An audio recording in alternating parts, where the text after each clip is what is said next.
Who doesn't remember going to the library as a youngster? For many, it was a magical place where books could be borrowed for free and where there always seemed a good place to curl up and leave the world momentarily behind. Libraries do, of course, still fulfill those functions, but here in Southwest Florida, they've become so much more. Patrons are as likely to come for the free computer access as they are to borrow a DVD or to listen to a musical concert. I think that libraries have really become a hub of activity.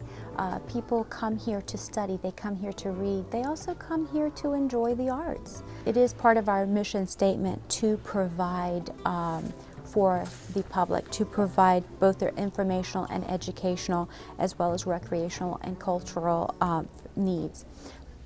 Part of the reason is that we want to bring people in.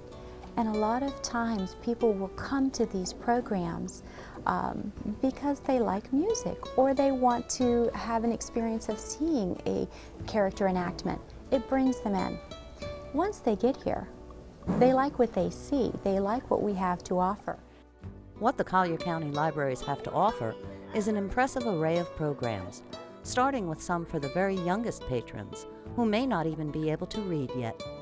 As the name implies, preschool story times include the reading of kid-friendly books, but they also incorporate games and rhymes to involve the children and tap their natural exuberance.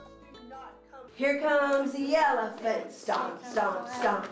Here comes the cheetah, run, run, run. Here comes a monkey, swing, swing, swing.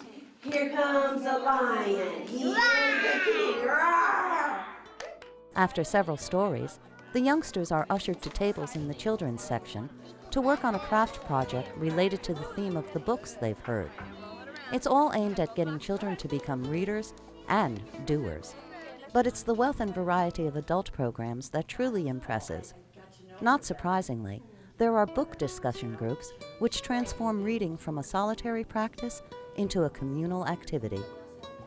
Our book discussions are wonderful because you're reading a book and that's one experience. But then when you sit down and you talk about that book and what it meant to you, and then hear other people's take on that book, it's very exciting. It's very, very informal, very friendly. It's like sitting down with a group of your friends or with a cup of coffee and just talking about the latest book that you've read.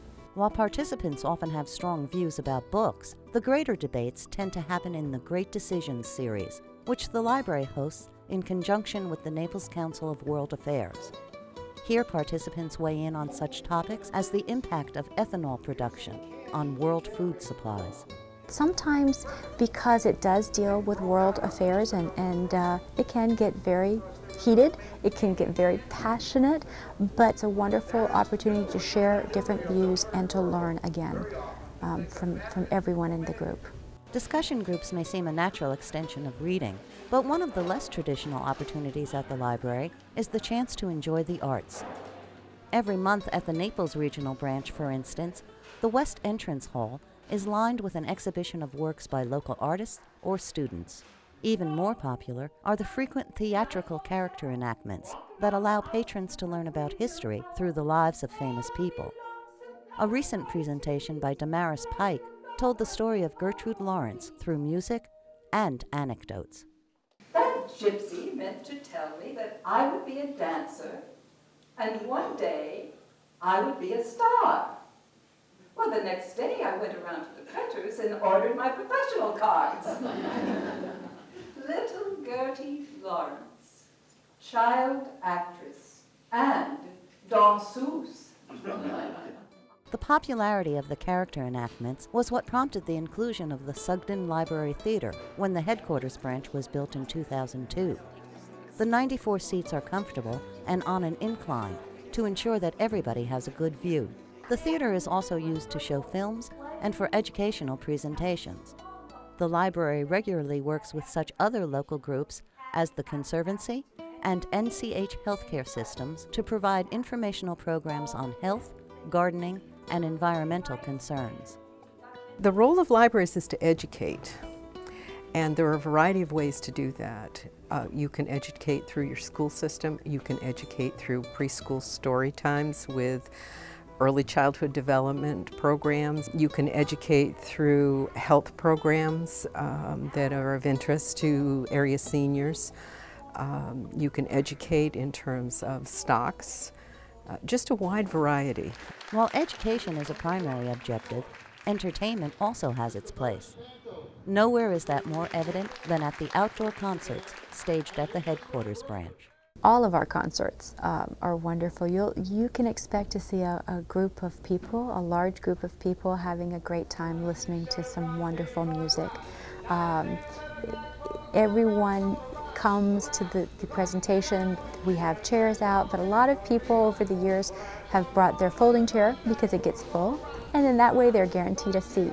And it's just a relaxing, enjoyable evening with some wonderful music. Actually, we have a few couples that do get up and dance. There's one or two couples, and they'll hang out in the back and they'll dance, and sometimes, depending on the group, we may have 2 or 3 couples dancing. The remarkable aspect of all the varied programming the library offers is that everything is free.